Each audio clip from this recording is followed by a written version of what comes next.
All right, let's jump right into a really fascinating idea that has shaped moral thinking for centuries: natural law ethics. The whole theory is basically that every single one of us has a kind of built-in moral compass, and the trick is just learning how to read it. So, let's get into it.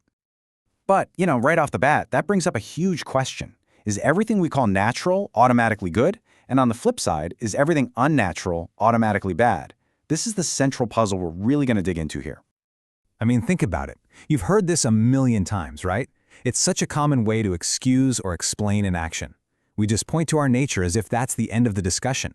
It kind of suggests this gut feeling we all have that there's a link between what's natural and what's okay to do. And yet, we do the complete opposite too. We'll condemn something, call it unnatural, and use that as our reason. So, what gives? We're using the exact same standard, nature, to argue for completely opposite things. It's that kind of inconsistency that philosophers were desperate to figure out. And this is where the brilliant theologian Thomas Aquinas steps onto the scene.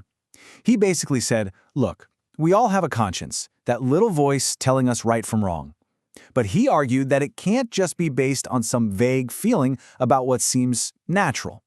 Our conscience, he believed, needs a solid objective foundation, a true north to guide us.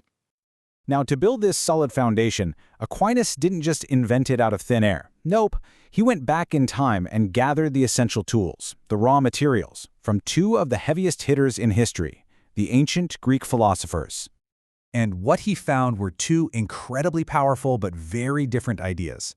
On one side, you've got Plato. He imagined this ultimate perfect idea of the good that exists outside our world, kind of like the sun. It's the source of all light and life, the cause of everything.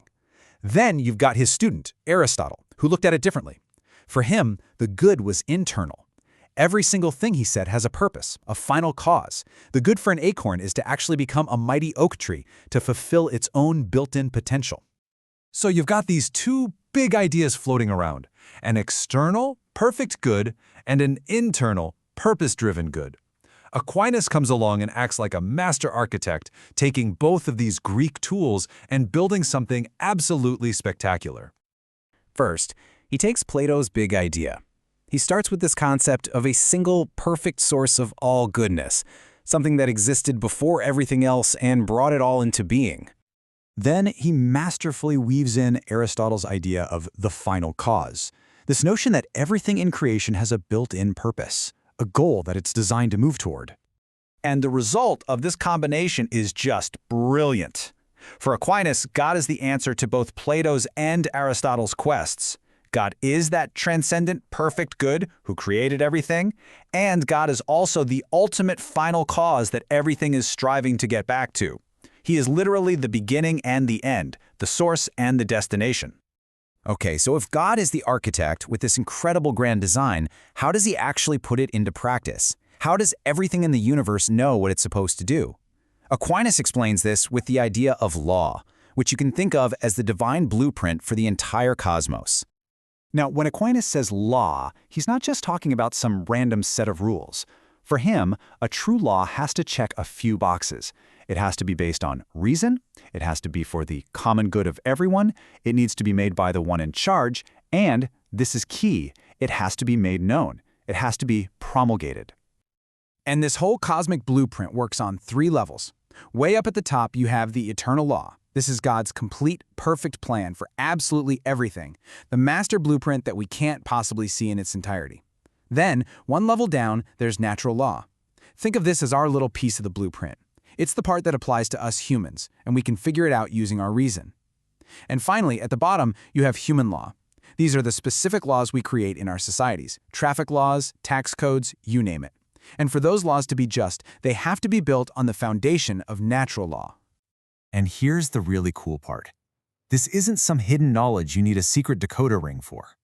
Aquinas says that every single one of us, as rational creatures, can see a reflection of that eternal law. We can all get to the core of morality because God has literally built it into our nature.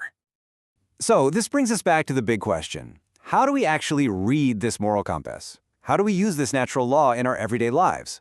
Well, you can think of it as the official user manual for being human, and we find it by looking inside ourselves. Aquinas says the way we access this law is by paying attention to our natural inclinations. These are just the fundamental built-in drives that all humans share. Our power of reason observes these deep-seated urges and recognizes them as basic goods that we should go after. So, what's inclination number one? It's the most basic one of all, something we share with literally everything in existence, the drive to stay alive. It's that core instinct for self-preservation. Our reason looks at that and says, yep, preserving human life is good. Number 2 is an inclination we share with other animals, the drive to create and care for the next generation. It's about procreation, sure, but it's also about raising and nurturing our kids. It's the impulse to ensure the species continues, which points our reason to the good of having a family and a stable community. And number 3 is what makes us uniquely human. It's the inclination that's special to us as rational creatures. This is our natural drive to seek the truth, to be curious, to learn, especially about God, and our drive to live peacefully with others in society. This is what makes us want to build civilizations and libraries. So when you take those 3 basic inclinations, our reason can start to lay down some very specific moral rules. Because we're driven to preserve life, well, preserving human life is good. Because we're driven to seek truth, things like deception and fraud are wrong. Because we desire knowledge, ignorance is something to be avoided. And because we're social animals, we have to avoid hurting the people we live with. It all just flows logically. So here's the big takeaway, the crucial point of the whole theory. Natural laws says morality isn't just a matter of personal opinion or what your culture thinks. It's actually woven into the fabric of who we are.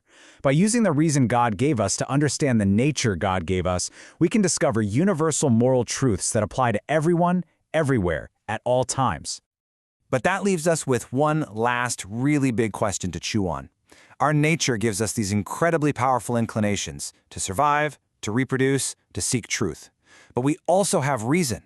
So when those two things clash, when one of our natural inclinations seems to go against what our reason tells us is right, which one gets the final say? Is our reason the ultimate judge of what is truly good?